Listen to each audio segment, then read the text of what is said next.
Hey, good afternoon. Scott Luton and Greg White with you here on Supply Chain Now. Welcome to today's live stream. Greg, how you doing? I was early with the deuces, so I'm feeling like I'm doing pretty well. What do you think? Well, how are you doing? Doing great. We've had a busy week. We've had a busy morning. We had a lively pre-show conversation as always with the whole gang, but including Mike. And so we should go ahead and let the cat out of the bag. Everyone's come to expect this monthly conversation with Supply Chain Today and Tomorrow with Mike Griswold from Gartner. Looking forward to it, Greg. Yeah, likewise. It's always a treat. And are you going to let them know the theme, or you want me to? Please, go ahead. Ask Mike anything, right? So we're going to share some really interesting recent developments in supply chain and particularly in retail. That's going to be fun to talk about. But yeah, take your shot at Mike Griswold. So, we're having a rerun from last month's theme. That's always fun, Greg. So yeah, ask Mike Griswold anything on the executive orders, on the chip shortage, on experiential retail. I think I left a little note in there on the run of show, Greg. So a little curveball, but hey, I had to take a look. Well, still not that anyone needs any encouragement, right? But big doings happening at Gartner, right? The most esteemed analyst organization on the planet, right? With the supply chain planning Magic Quadrant coming out. We talked a little bit about that Monday with Corinne and Kelly, and I think it'll be interesting to get Mike's take on all these things. Agreed. Hey, let's knock out a couple of housekeeping items first, including, hey, we're in day 3 of Women's History Month. Now, look, a month never does this justice, right? But it gives us a chance to focus on these efforts. And today happens to be, Greg, Jackie Joyner Kersey's birthday. Now, look, most of our audience and community and folks that are listening will know that Jackie Joyner Kersey was one of the best athletes and Olympians of all time. However, this is cool. As I was digging in earlier, her off the field work, just one thing that she's been doing. She does a lot of work serving others. Yeah. That digital divide we always talk about, right? But that really reared its head during the pandemic. Well, through her foundation and in conjunction with Comcast, she's provided internet access for 4 million Americans. Wow. How about that for doing big things? I want her to send me some of that. Well, I don't want just plain old internet. I want Jackie Joyner Kersey internet. Seriously. The fastest internet in the history of internets. That's the point, right? But that just adds to the legend that is Jackie Joyner Kersey. And when I uncovered that, I had to share. So I love that. That's just the latest of her initiatives. I mean, she's always been very involved in community. She has used her platform. She's used her notoriety for great things ever since her Olympics. Yeah, well said. Which now seems like so long ago, doesn't it? Well, we're gonna revisit Olympics with our guest Mike Griswold in just a moment. But really, first, let's talk about. So today, there's still time to register for this webinar / virtual site visit / networking hour with our friends at Six Rivers and the Reverse Logistics Association, also with panelists from Project Vert and Dell, of course. We're going to have a very interesting panel from WMS to robotics to, of course, everything that powers e-commerce these days. Yeah, that Project Vert stuff is pretty cool. I mean, what they do is allow companies to get online in a snap. I mean, a relative snap, right? But I think that's really powerful with what is going on in e-commerce these days. Those kind of vehicles are really powerful. Check out the link in the show notes. We'd love to have you join us. And just a few weeks out, I had a prep call today. Amanda and I both had a prep call with this powerhouse panel here, Mike Lackey and Tobias Hofmeister with MHP Americas. This is going to be a neat conversation on creative and been there, done that perspective on Industry 4.0. Because as we always say, Greg, don't call it a comeback because it's been here for years, right? That's right. So look for that link in the show notes, and we look forward to having you there with us. So with no further ado, Greg, are we ready to bring in our featured guest here today? Oh, you know what? Hang on. No, Oh, we're not yet. We're not my ready. goodness. Yes. What? We got to say hello to a few folks. Oh, that that's a have good idea. tuned in. So Pratik, of course, back with us on LinkedIn. Great to have you here, Pratik. Man, I feel like Kavan. we're so close to getting him to Atlanta, don't you? I mean, we're so close now. Kavan is with us. Ushana is with us. And Ushana, I hope I'm pronouncing that correctly. Please correct me if I'm not. Daria. Hey, Daria. Really appreciate that that post you made, kind of sharing some recognition yesterday on LinkedIn as he was calling out some of the Thinker 360 rankings. But as we shared there in the comments, the recognition of the global supply chain workforce has been the best thing when it comes to recognition throughout the pandemic. But thank you for your kind words there. Mathana via LinkedIn is with us here. Emmanuel is also. Lee Hofweber, and I think I'm saying that right. Greg Hofweber. That sounds good. Hofweber. Okay. I mean, it depends on how he pronounces it, how Americanized the pronunciation. It seems like we've been through this with Lee's name, and I can't remember. Right. Well, please correct me, Lee. But great to have you back. He says, unfrozen from Houston, power's back, water's back, booyah is what he says there. So Lee, Instead of burr. That's right. To our listeners, I promise he said that. I did not. Yeah. I'm reading it. But Lee was very animated and passionate about our reverse logistics conversations from not too long ago. Derek from Canada, I bet it is. I think that's or California. Could be, but remember, I think looks like the flag replacement text, doesn't it? Right. Yeah. I wonder why you can't post the flag. Maybe it's just whatever.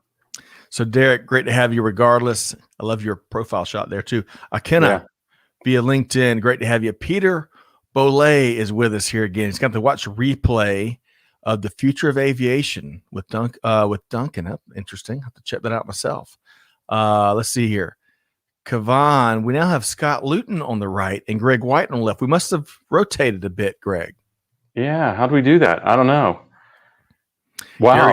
This is the way we do it when we're expecting a lot of people from south of the equator. Right. The seasons are reversed the other direction south of the equator. Gary is tuned in via Roslyn, New York. Another jam-packed show. Agreed. And hopefully no snow, Gary. I hope this finds you well. David. And he's not even talking about snow, so we should take advantage of that. Agreed. Mike went and visited his relatives in New York, Gary. So he has a totally different viewpoint than you do. And Clay Luton's with it. Clay, I love that profile shot. You got a new one. Any relation to Clark Griswold? I bet Mike has never heard that, but no, probably never. Hey, we said ask Mike anything. So Clay's the first one to act. Hope this finds you well. Clay, good to see you. And Kavan, our favorite phrase around here, be the change, action, not lip service. And I appreciate you pointing that out. One final one here. First time watcher, Ibrahim, great to have you here. Thanks so much for joining us via LinkedIn. And let us know. Right show. Yes. Right. Agreed. Yeah. All right. So with no further ado, we got to bring in our featured guest here today, Greg. Are you ready? I think so. Yes. I'm ready now. Yes. Buckled in. Now. Mike Griswold, Vice President Analyst with Gartner.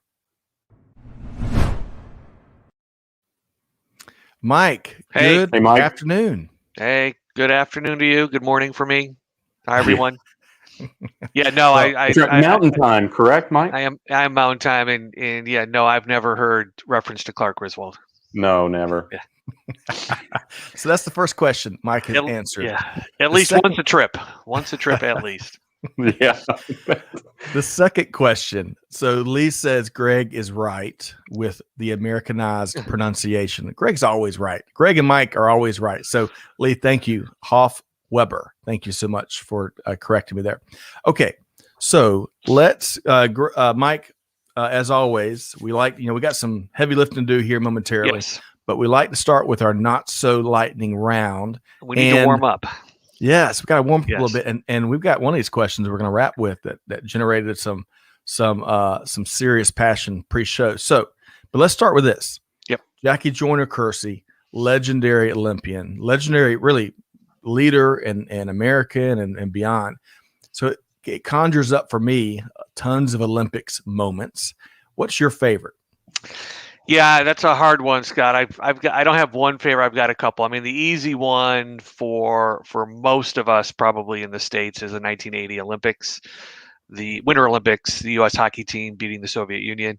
I think that's an easy one. I think for me, the last Olympics with Michael Phelps and what he's done, just as an individual athlete, swimmer, is just unbelievable. And I think it was the butterfly, how close it came from being, gold to maybe ending up with silver. And while the narrative itself probably shouldn't have been any different, the fact that he was able to continue to win gold, I think was special. And then for me, the last one was probably just having golf in the Olympics. I think that was it was fun to see kind of the national excitement around the world, frankly.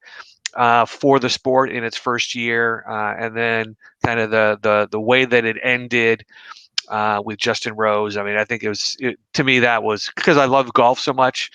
To see it now on a global stage was pretty special. Yeah, well said. Clay Phillips, and hello, Clay, helping us make this happen behind the scenes. Yeah. Man, legendary. U.S. women's soccer never disappoints, he says. Agreed. Hey, one of my favorites, and Greg, I'm going to get yours too. Of course, the dream team, right? It's when we all realize we don't get enough Charles Barkley. I mean, his interviews and just presence amongst others, many others. What a great, great memory.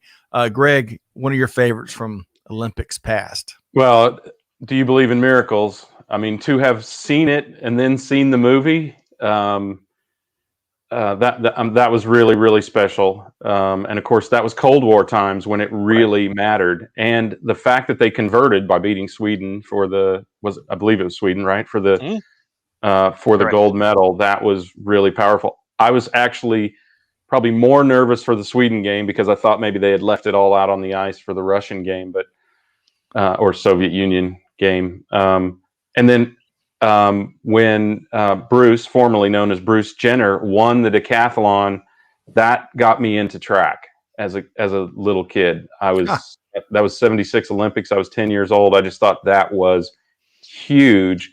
And one of the things that particularly made me realize is you don't have to win every event. Right. You win it, right? It's kind of, you can lose the battle and still win the war kind of thing. And that was a really powerful message, I felt like. Love it. And, of course, the Atlanta games in general is still big. So many memories throughout the folks throughout the Southeast and beyond. So, but hey, y'all drop your favorite comments, favorite memories in the comments, regardless of where the games were. And we'd love to hear from you. And that's just the first question second question to Mike today. Let's keep moving right along. So Mike already mentioned golf. So golf, for folks that may not know, Mike's a really good golfer. But we want to ask him, what is your most reliable, your go-to old reliable golf club? Yeah, probably right now it's probably the 9-iron. I hit that, pretty from a distance perspective, pretty consistently, and I kind of try to manage my game around that particular club, whether that's a longer approach shot, or I've actually developed some near the green chipping with the 9-iron. So I would say that's probably my most comfortable club.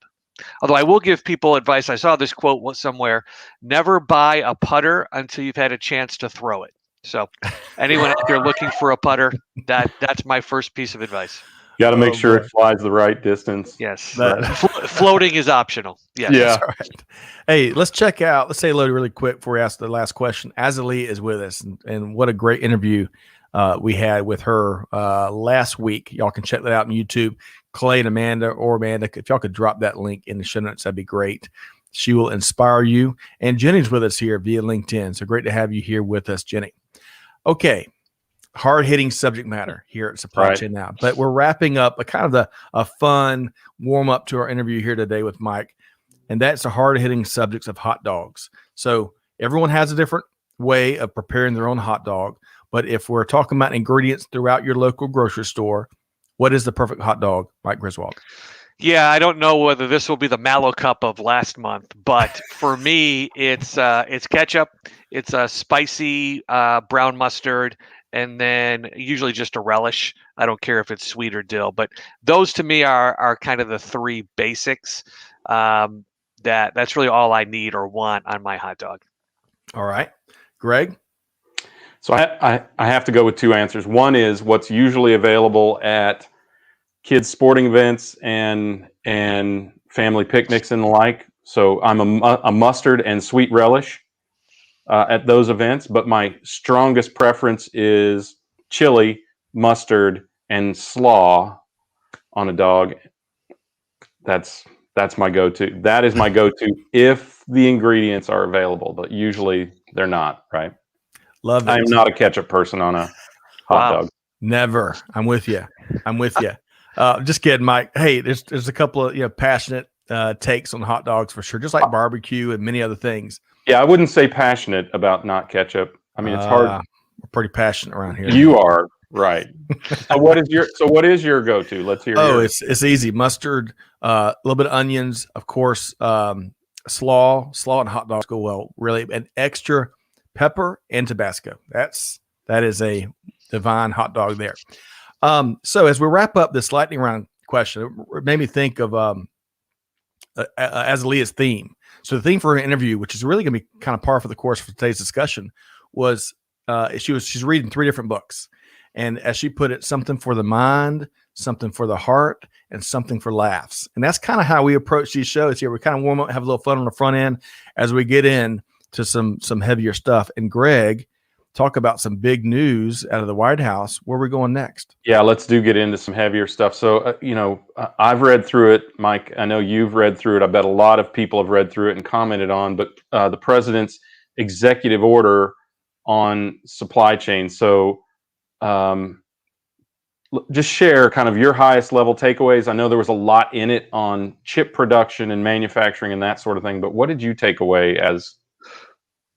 Yeah, I mean, I think we've continued to see during the pandemic kind of this supply chain as 2 words getting into everyone's vocabulary.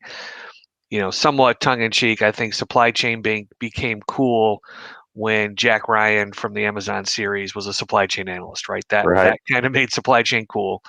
Now you've got this executive order about the supply chain. The supply chain came up a lot, in the previous administration around the vaccine. I think we have raised, and the executive order continues to do this. We've raised awareness around, I think, at a macro level, the general population's understanding of a supply chain. I think what we're seeing, though, despite the executive order, is there is still a fair amount of disconnect between what a supply chain does conceptually and what it actually does in real life. In real life, right, if we want to talk about the chip situation, right, part of the supply chain's job is to understand demand and supply, right? I think if you were to kind of dissect the executive order, I think there is still buried within there the nuance that said a supply chain is just, places that store things and places that move things. And that was, from a Gartner perspective, that was a definition that's very, very old. If we look at top 25 companies, if we look at leading organizations today, how they define a supply chain is much, much broader than just having some buildings and having some trucks or having some ships, right? It is about, how do I understand and manage demand and supply? How do I facilitate internal and external collaboration around demand and supply? So yes, it's great that we are raising awareness of the supply chain. The next activity, in my opinion, though, is we need people to understand that it's more than just boxes and trucks. There's a whole set of underlying capabilities that really define a world-class supply chain. Those were my big takeaways. Yeah, well, I'll tell you, as I read through it, I think it's important for folks that have not read through it to understand it. The executive order is really just a series of mandates for investigation, right? It is government agencies to go out and find out where the vulnerabilities, though the critical keywords were often used in it, resiliency and agility and all that sort of thing. I don't think that politicians really know what that means. But from a very, very high level strategic standpoint, it is a mandate to go out and understand what the weaknesses are in 3, in my estimation, primary supply chains: defense, healthcare, and of course semiconductors, which we talked about. And the thing that I saw that was harkened back, as you said, to kind of the old school way of thinking about supply chain was the focus on manufacturing, right? This projection of the way that manufacturing handles the supply chain as the way to handle the supply chain. That's very limited in politicians in their haste to bring back their reports, and it is going to be it is required to be relatively speedy to bring back their reports and analysis and recommendations, are not going to be able to discern some of what you just discussed. And the other fact is that it is pretty much focused on the government supply chain and the impact to the government of the supply chain. So I think it would be good if it's good that we're talking about that. Right. Towards the end of the executive order, what I saw was that focus on governmental use of semiconductors, of healthcare, of manufacturing, that sort of thing, and a whole lot of political maneuvering around labor in manufacturing, which we know is not feasible. Though the government has its constituencies and donors that it must trying to select a less pander to. Right. So I feel like it is exactly what I would expect out of a bunch of politicians analyzing the supply chain. But it is good that there is some recognition there. Hopefully they consult with people who actually know supply chain and all of those dynamics you addressed, so that it doesn't just become a $40 million project to state the obvious. Yeah, I think, Greg, 2 reactions to that. One is I think, and we will probably agree based on your background, I think there's a missing element to that narrative, which is there is an information supply chain as well that in some instances, if we think about cybersecurity, you can make the case that the information supply chain is the most at-risk supply chain that we have. And that in and of itself is a whole specialized supply chain that Washington doesn't know anything about. And I think my other observation is, I agree with you completely, Greg. The raising the awareness is always good. I'm not sure government intervention in some of these components of the supply chain is going to help. To me, it's it's good to shine a spotlight on it, but to your other comment, it's probably best if the government lets the people that know supply chain start to address this, right? So on that note, let's Peter agrees with you as well, and this is something you both have referenced in the past. Sadly, governments trip all over themselves in the haste to fix things. Well said, Peter. Going back a little bit, though, some of the good news: the vaccine distribution, as Leah says, reveals the interconnection of supply chain, almost at South Carolina, supply chain in our everyday lives. Definitely eye-opening. Agreed, Azalea. It shows some of the fragility too, and and there was some acknowledgement of cyber threats to supply chain in the executive order, but Mike, to your point, I just don't think enough. Right. Now we'll see, because I can't recall which agency that particular part of the investigation went to, but there are 3 or 4 agencies who have been mandated to do various types of, obviously Department of Defense, Department of Health, and I can't remember all the others, but we'll see what comes back. Yes, we will. So we're going to talk about semiconductors in just a second. By the way, Azalea's got some other comments here. Biomedical engineering is one of her expertise there. Let's share this from Kavan. SRM, Supplier Relationship Management or Supply Management. ISCM, Internal Supply Chain Management or Planning and Designing Supply Chains. And CRM, Customer Relationship Management or Demand Management. 3 critical elements considered by any supply chain manager. In between, we control the information, material, and financial flows. Well said, Kavan. And I love that for all these acronyms flying around that we always try to define. He spelled them out. That's nice. Love that, Kavan. He's getting his PhD in supply chain management, I believe. All right, so semiconductors. That's the next topic, Mike and Greg. You all ready to move right along? Yeah. Sure. Okay. So I love this. This image was everywhere as President Biden held up a computer chip. And this article, by the way, to everyone that has not read this article yet, it's a great article in the Washington Post. It dives a little bit deep on the issues we've been seeing across the semiconductor industry, for months now. And the headline reads, Biden can't fix the chip shortage anytime soon, and here's why. So y'all check out this article. We're going to kind of use that to tee up the discussion. Because Greg, it's fascinating to see what's taking place in the micro and the macro, if I said that right, world of semiconductors, right? Yeah, I think we've discovered in this crisis just how many things have semiconductors or some semblance of a semiconductor in them, right? It has impacted automotive production. In fact, it has completely stalled some production lines. It's obviously impacted things like phones and computers, laptops, as people reached for laptops, as they had to go home to work. And it's also identified the longer range supply chain implications of the minerals involved, of the countries and their supply chain and political motivations in this regard. I mean, it's just it to Mike's point earlier, it really enunciates the breadth and the complexity of supply chain, complexity of demand and supply. Agreed. So, Mike?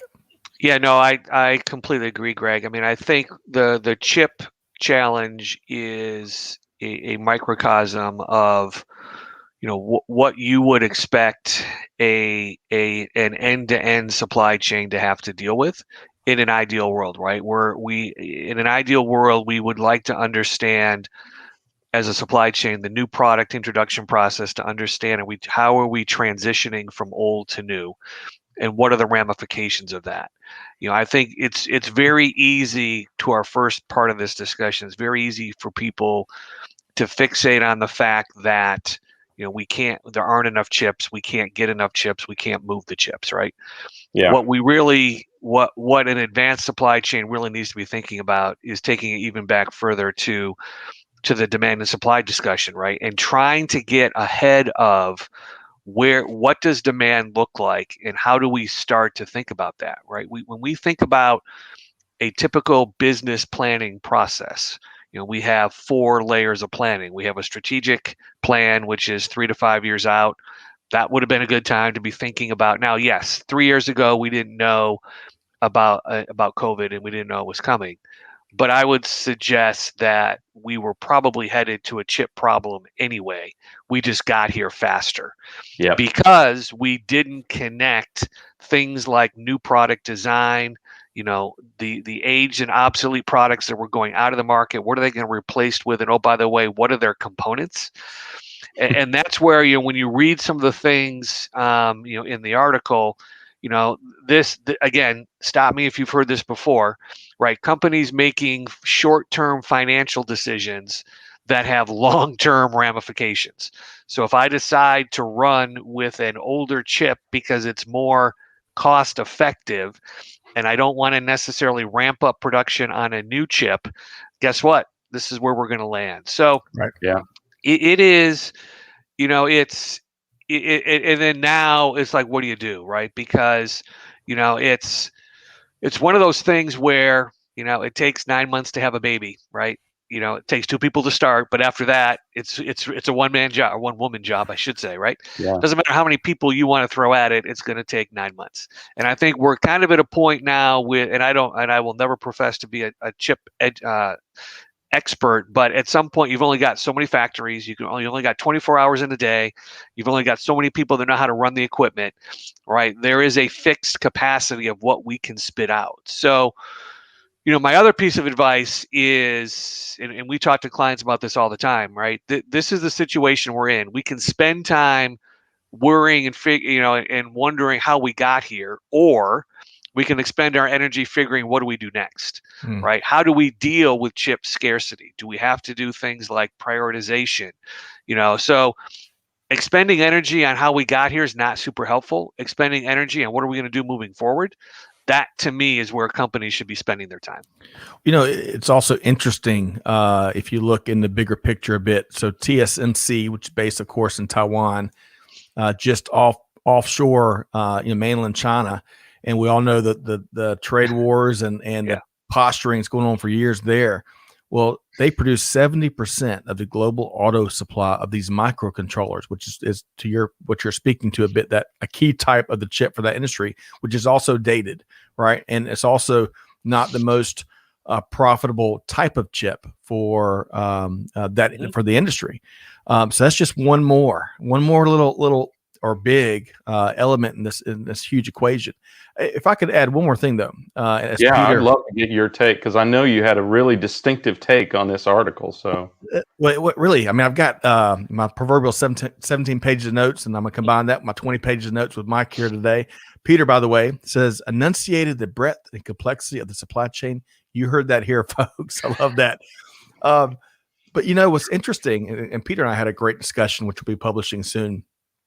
Having been in the manufacturing industry and having had a lot of pressure put on the company I was with by the bigger players, right? We would always get a lot of input and guidance that, hey, our production is going up, be ready to go.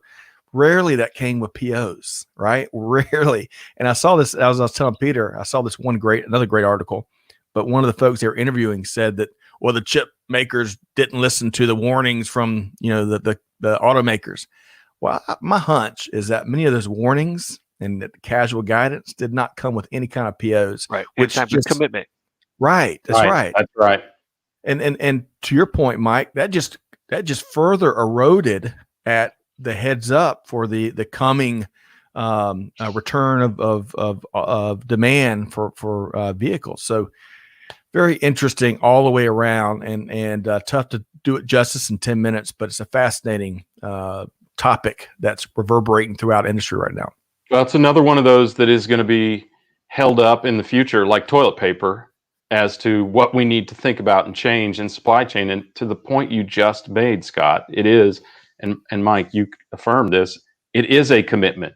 If you want people to take your advice, if you want them to invest in what you see coming in the future, you have to make a commitment. Mike and I come from retail where that's a given. Right? Nobody gives a tinker's damn what we think as retailers unless we cut a PO to affirm it. Right? That is right, and that's such a great point. And and by the way, when we say PO, purchase order is what we're talking about for folks that may not be in that. That's when there's a commitment to buy and own that inventory. That's when you can really start to take action, unless you really want to maybe be left out in the wind. Yeah. That tinker's damn. I gotta embrace that phrase. So, Greg, sorry, my grandparents were foul mouth. What can I say? What a great segue into the world of retail, because that's one of my favorite aspects of this conversation because of you and Mike's extensive experience there and leadership there. So let's talk about experience. Shopping is shifting. That's creative as I can get on this headline. This experiential retail movement that's taking place, and this one article comes from Forbes. Is really neat. I'm not tonal. It's a gym equipment manufacturer, Nordstrom, is putting their equipment into 40 stores, Greg. So tell us more about that. Well, experiential retail, I mean, aside from this topic, which is fantastic, and I want Mike to sound off because I think he's a tonal customer, right? But aside from this particular incident, experiential retail has been here for a long time. My neighbor, Don Berg, and his business partner, Keelan Wheeler at Max Media, that's what they do. They do these big displays that engross you in an experience in a retail outlet. If you've ever been to Times Square and you've been to the AT&T store, you've seen Don's work, and you've seen just the surrounding of video monitors. That's just one way to do it. Now we've got things like social selling, which is basically home shopping network by whoever wants to start a LinkedIn video or an Instagram video. and hawk somebody's goods. We've got all kinds of these in-store experiences that engross you in retail. And this article particularly talks about how, while physical retail is fading, and clearly in some industries it is, this is the kind of future of physical retail. Think about Apple stores. Think about even how banks, right, banks are coffee shops more than banks nowadays, if you've watched some of these commercials. So getting people excited about this is what retail has always been about, but this is a new way of doing it. In my day in retail, we worried about things like racetrack layouts or Main Street layouts, and how you laid out the shelves to get people to the parts of the store that you wanted. You put the milk in the back so that if that's all they come for, they pass 1,100 items on their way there. Lots of Oreos. This is, yeah. Oh man, you had to say that. This is a new way to get shoppers, to get consumers engaged, and there are so many ways to do it. This tonal thing is a great thing. I hope that Mike completed his research between the time in the green room pre-show and now, so we know whether his Nordstrom store is still open and he can get some assistance with his tonal device. But Mike, share a little bit about what you've seen. You must see a lot in terms of experiential retail at Gartner, right? Yeah, it's interesting, Greg. So to me, retail in and of itself hasn't changed, right? We try to find a way to get people to come into the store or come to our online channel. We try to find a way for them to buy stuff, right? And we try to make that as painless as possible, right? That hasn't changed from Sam Walton's first store to now, right, going into store 3,000, number 3,000 at Walmart. That hasn't changed.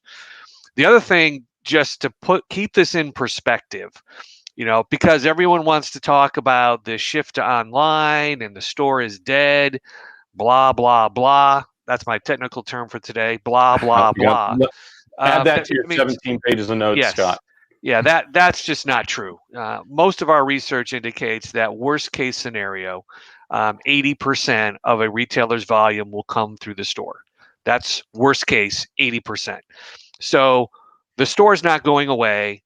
I do believe, though, to your point, Greg, the experience is going to change. It has to change just because of the advent of technology that we have. I can remember going to the National Retail Federation show a number of years ago, and 3D dressing rooms, right? Be able to load an avatar of yourself, try different things on. Do you look good in stripes? Do you not look good in stripes? Whatever it might be. Right. The technology is getting to a point where we're able to do some of these things. It's interesting because when I think about we're in the middle of our top 25 season, and one of the number one topics that we hear from everybody, retailer or not, is the customer experience. So whether I'm a retailer and trying to do these types of things, or I'm a Procter & Gamble who's doing more and more direct to consumer, it's about the experience. So the experience in experiential is definitely here. Everyone that you interact with, whether it's a brand or a store, is working on that.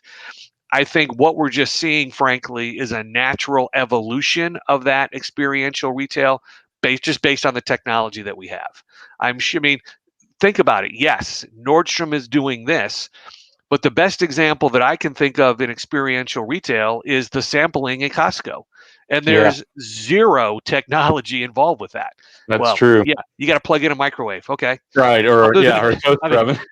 Or a toaster oven. Yeah, exactly. You have metal utensils. That's the extent of technology. And I would argue that does as much for Costco from an experience perspective than anything you could do with 3D simulation, augmented reality, virtual reality, because the customer wants a tangible experience. So I love what Nordstrom is doing, but I think people really should just take a step back and ask themselves, given your type of business, retail or not, what is that experience that's going to drive a transaction? Because that's really what we're talking about. If someone goes into Nordstrom and plays with the tonal system and doesn't do anything else, then that's a miss, right? Because these, I can tell you, I mean, as Greg alluded to, my wife and I have bought one. The last thing I'll say, sorry, is this also, through the pandemic, has demonstrated a supply chain challenge that will never get as much press as the chips. But we bought, last year, my wife and I bought a fairly decent Nordic rowing machine. And right on their website, normal time, 2 to 4 weeks. You know, they didn't call it COVID time, but they said now you're looking at 8 to 10. And the same thing happened with the tonal system. We bought a tonal system, supposed to be 2 to 4 weeks, and they're now, you know, managing my expectations to say it'll be 10 to 12 weeks. Wow. So there's a supply chain challenge, you know, there's a supply chain story in there as well. But the experiential stuff, I think, while interesting, to me is an evolution. I don't think it's really anything new, to be honest. Well, what's old is new again, Greg. That's exactly what I was thinking. Excellent. Macy's up in Chicago, gift wrapping. He was the first to order, the store's first to order, offer up in-store eating and consuming. Custom clothing is one of the offerings. So all to improve the experience shopping there, right, Greg? All retail is experiential. You know what? I can't believe I didn't think of that, but all retail is experiential.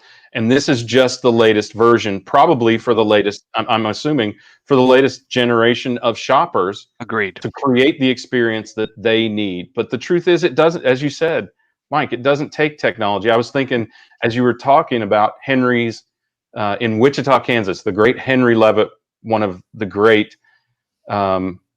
clothiers, if you will. I mean, that organization evolved from just a five and dime to a luxury clothier. How did he create customer experience? He cashed paychecks in the back of the store, right? And on the way out, people bought what they needed. Yep.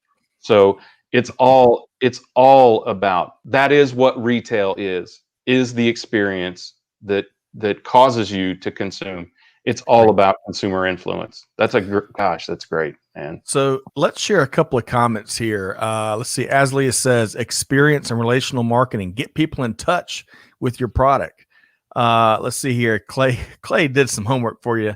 Nordstrom on 534th North Milwaukee Street in Boise is confirmed, still open. Thank you, Clay.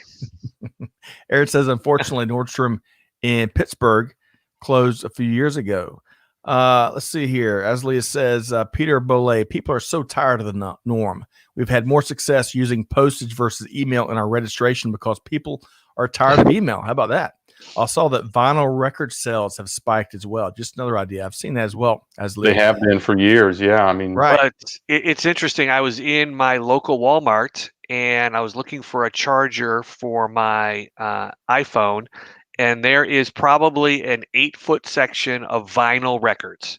Who would have thought you would see vinyl records in a Walmart to that point around kind of just, you know, the markets are changing and people need to figure out, you know, what the customer wants and how do you get it to them. Agreed. More experience. Or experience. Hey, and by the way, just yesterday marked the anniversary of the compact discs introduction in 1983 to the United States. And then, you know, they rose and dominated the 80s and 90s for the most part. And now, by and large, everything's moved digital, except for this vinyl resurgence, which is really cool. Yeah. All right, two more comments here from our community here. Sylvia says, Greg, I planted blueberry bushes, so this season the jam will be my garden to your toast. Awesome. I cannot wait. Peter says, love that term, managing expectations. Around the world, first thing you see when you land on the ordering page starts with that qualifying message. And try calling someone, he says. Wait times will be longer due to COVID, the great catch-all excuse for 2021. And then finally, Kavan says, the showrooming effect for a retailer. Online experience, offline buy online experience, online buy offline experience, offline buy offline experience. Wow. I need to whiteboard all that stuff out. So many different dynamics and shifts there, Kavan. Thanks for pointing it out. Well, and think about just that particular observation, every single one of those has a supply chain ramification in Yep. terms of how does your supply chain respond to all of the different preferences that you want to give a consumer. So it just marrying that customer experience with a supply chain capability, that to me, that will be the challenge for organizations this year. Good point. And by the way, Sharky said this earlier, stores not dead, just hibernating. Hibernating. I would just add though, because Greg, you and I have talked about malls and some of the statistics related to malls and how much work they've got their work cut out for them. I mean, they've got some heavy lifting to do, right? To return to some of the glory days. If malls are dead. That's just my opinion. Malls are dead. Some of those stores, I think malls will be repurposed. Apparently, in our part of the country, they'll be repurposed as 55 and up housing developments. But however they're repurposed, I think we talked about Amazon and some other companies using malls as mid-mile or last mile delivery centers, and I think that's really powerful. But malls will never recapture their previous glory. I saw that coming ages ago when my kids quit hanging out at malls. Think about how long ago it is that people used to be concerned about their kids hanging out at the mall all the time. Right. Rhonda agrees. All right. So Greg, we're going to try to wrap on the Magic Quadrant, right? Yeah. This is a big for anyone who isn't familiar with Gartner's Magic Quadrants. This is a way that Gartner, as I said, the premier analyst organization in technology and in supply chain now, thanks to Mike Griswold and his cohort. No, really, this is how they rate companies, how they position companies to identify for people who are looking for technology solutions, in this case, to identify what is the proper type of solution, what is the proper means of solving a particular problem. In this case, we're talking about supply chain planning, Magic Quadrant. And we'll talk about what the various quadrants mean. They are niche, challenger. What's the other one? Niche, challenger. So you've got leaders, challengers, visionaries, and niche players. There you go. Yeah. So we'll talk about what each of those means. They aren't necessarily a ranking from quadrant to quadrant. The quadrant kind of identifies that company's position in the marketplace. And then there is a position in the quadrant. As everyone says, upper right is always correct, better, right? So tell us a little bit about your takeaways from the supply chain planning Magic Quadrant. Yeah, a couple things, Greg. I mean, I think it, and again, from your perspective as someone who participated in this in a past life, I mean, it's meant to be more of an evaluation of a company against a set of characteristics to be, let's say, a leader or to be a visionary. It's not necessarily a comparison of company A to company B. So what that means for retailers or for anyone actually that's looking to consume a Magic Quadrant is it really comes down to, what problem are you trying to solve and what type of company do you want to start to think about working with? So if you're a highly innovative company and you have an innovative culture and you want a partner that is highly innovative, it may not be a leader, quite frankly. It could be someone in that visionary quadrant. If you are a highly specialized type of organization, you may want someone that only hangs out with people that look like you, right, in that niche category. So I encourage people when they look at the Magic Quadrant, yes, everyone goes to the upper right. And I think for our analysts that write Magic Quadrants, everyone wants to land there, right? So most of the painful discussions analysts have is, why aren't I a leader? But I think that's not necessarily the spirit of this particular piece of research. When I look, though, at the research in general, a couple things really jumped out at me. One is traditional Magic Quadrants over time have been heavily skewed just based on the criteria towards companies that maybe don't have a lot of retail experience or retail customers, because part of the inclusion criteria is, representative customers in different industry segments. When you look at the 2021 version of that, people will see that are familiar with retail, they will see a significant number, more than half of the organizations across the entire Magic Quadrant have retail experience, which is great. It means now two things. It means, one, technology companies recognize the importance of retail as a segment and as a market, and are therefore creating functionality that resonates with retailers and attracting retail customers. I think the other thing it does is, as retailers are ready for this technology, because there is a level of maturity that organizations need to take advantage of the technology, that when you are ready, there are people out there that will help you and can speak your language. The other big takeaway for me, though, Greg, and I need to put my glasses on because I'm at that age where I can't see small stuff. Each of the Magic Quadrants have a set of capabilities that we're looking to understand. Right. This year's advanced analytics and AI, digital supply chain twin, supply chain segmentation. Those are all staged. So we have a 5-stage maturity model: stage 1, least mature; stage 5, most mature. Those are stage 3 capabilities. And those are things that we have not really, looked for in this technology landscape. Things around advanced AI, the digital twin, I'm pretty sure is new for us. That's a fascinating capability when you think about, how do I virtually model demand and supply across my supply chain? And then supply chain segmentation, that to me is another interesting one. We reacted to that comment around the multiple ways that you can transact: buy online, collect in store, and all those other scenarios. For some retailers, that becomes a supply chain segmentation exercise. We love to ask retailers, how many supply chains do you have?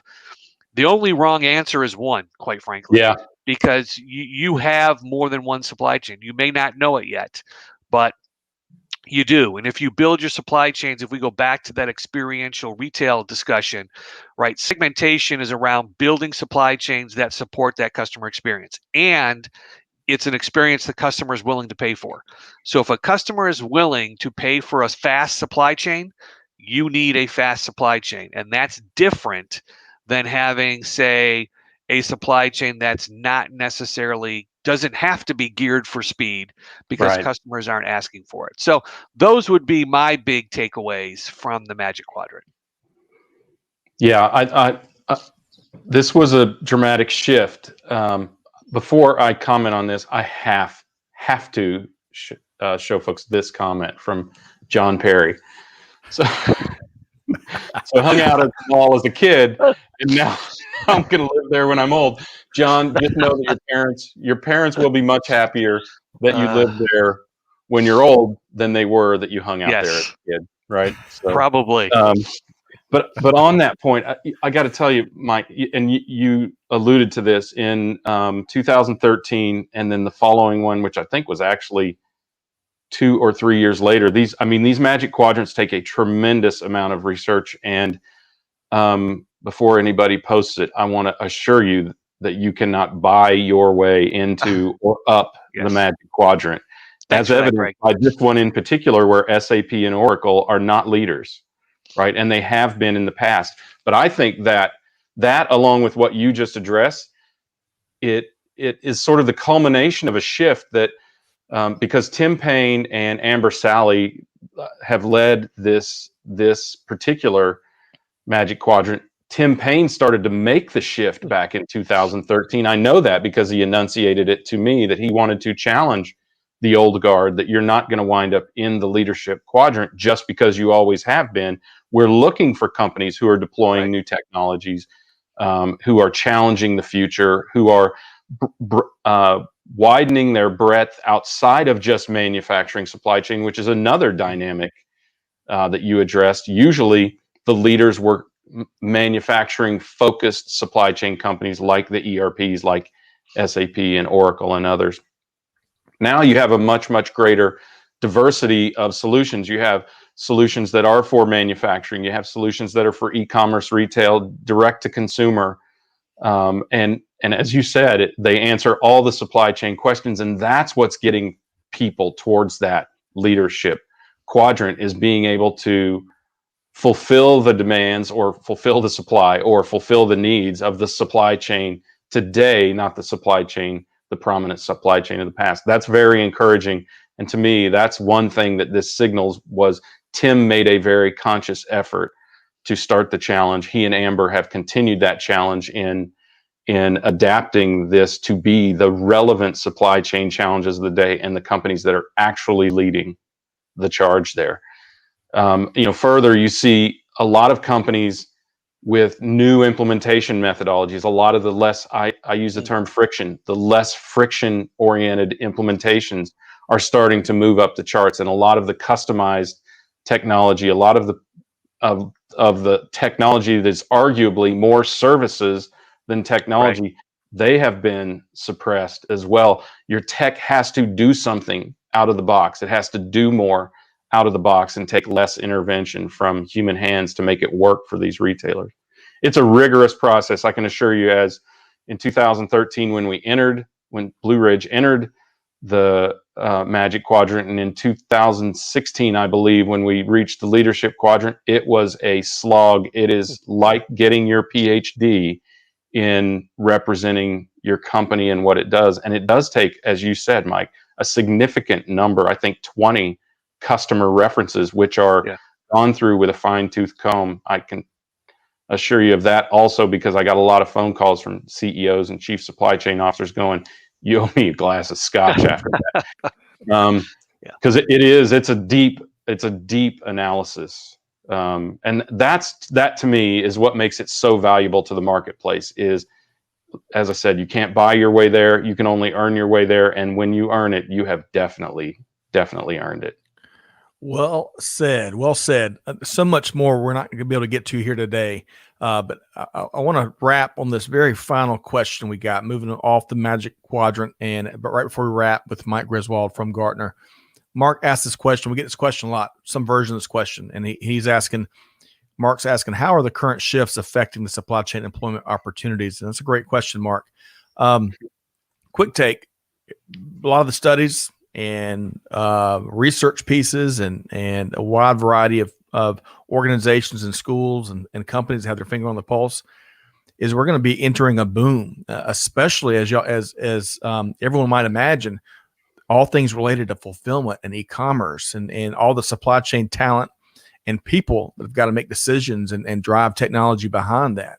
I think we're going to see pockets of growth in many other areas, but really quick in a 30-second soundbite, Mike, what would be your take on the talent opportunities in supply chain right now?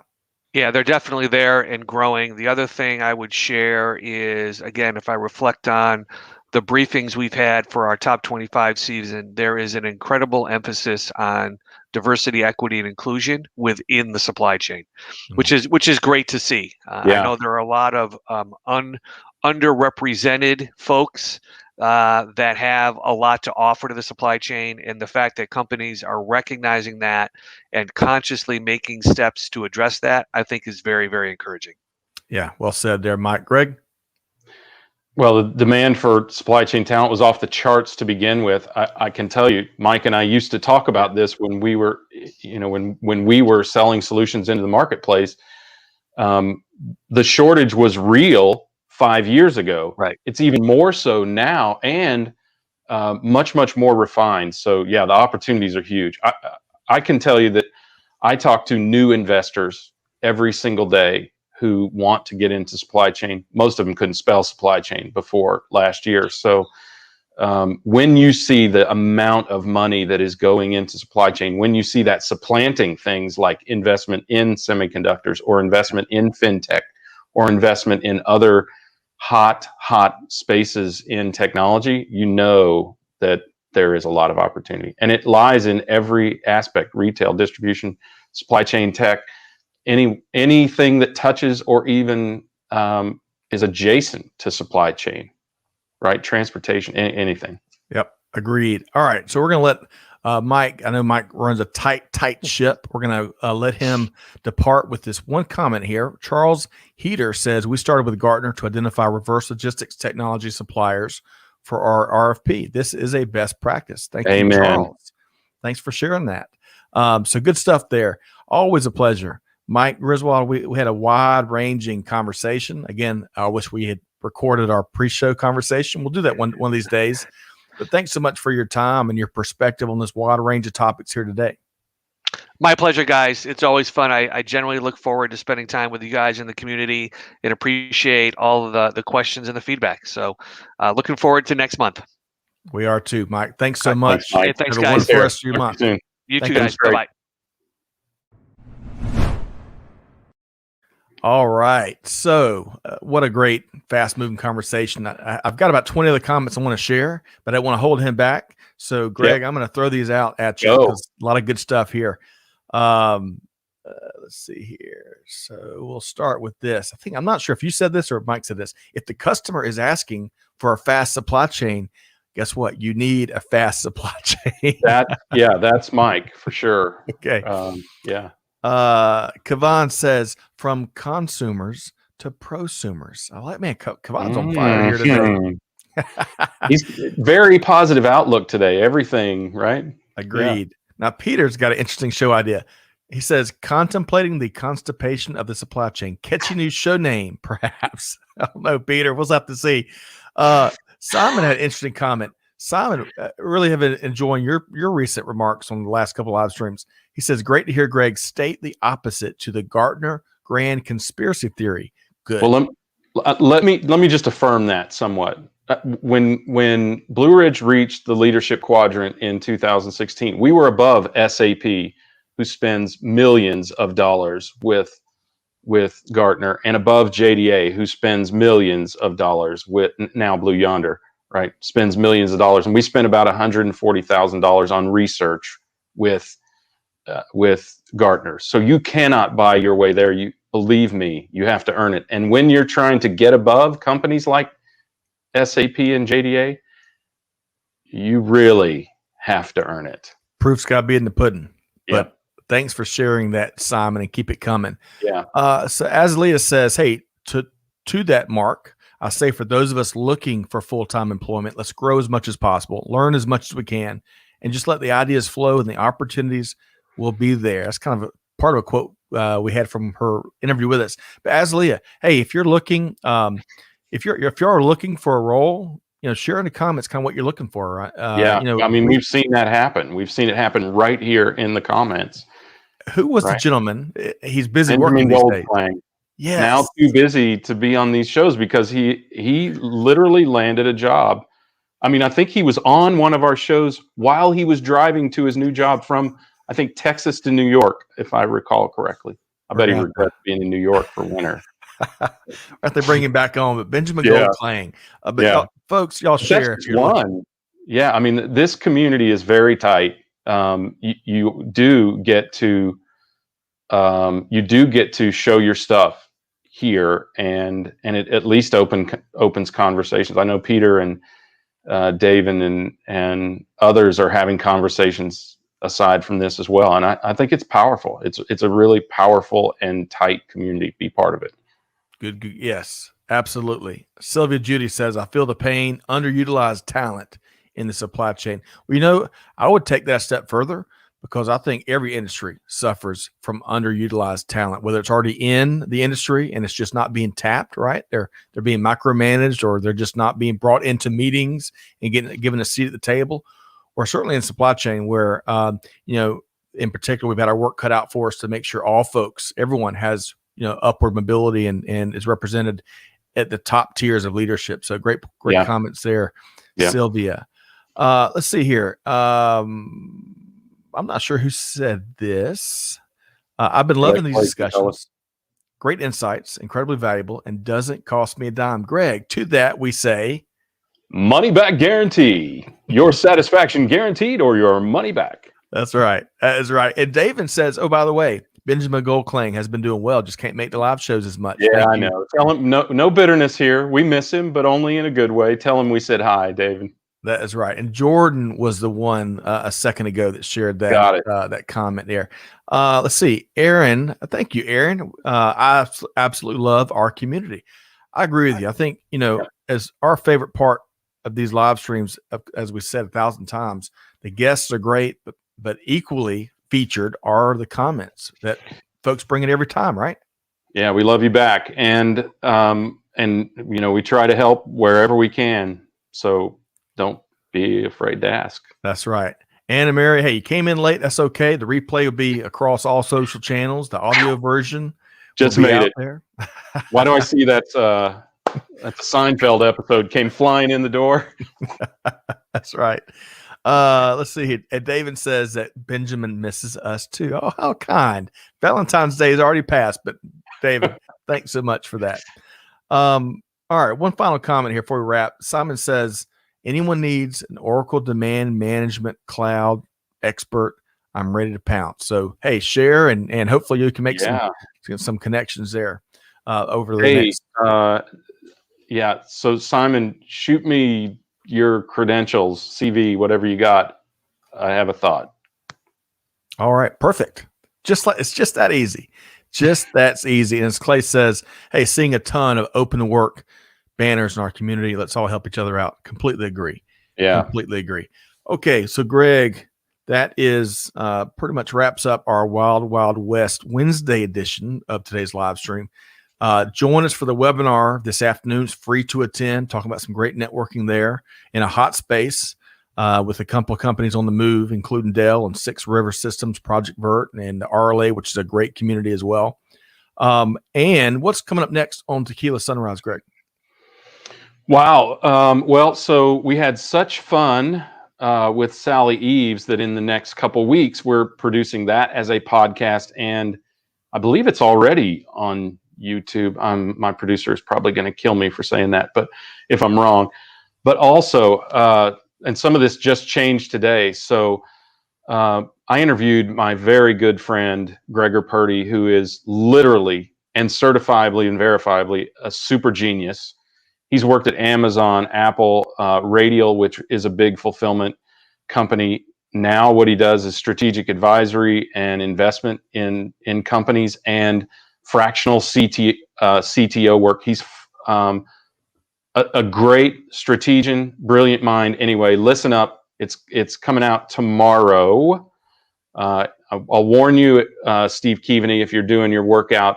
The second, this was really a fireside chat between me and Gregor, and we do actually talk about tequila because Gregor is also a tequila connoisseur, and he will share with you in episode number 2 of his interview how to properly taste tequila and share with you a relative bargain in terms of outstanding tequilas on the market today. So love it. Tequila Sunrise, better, right? TECH Tequila, just like Greg's got a name there.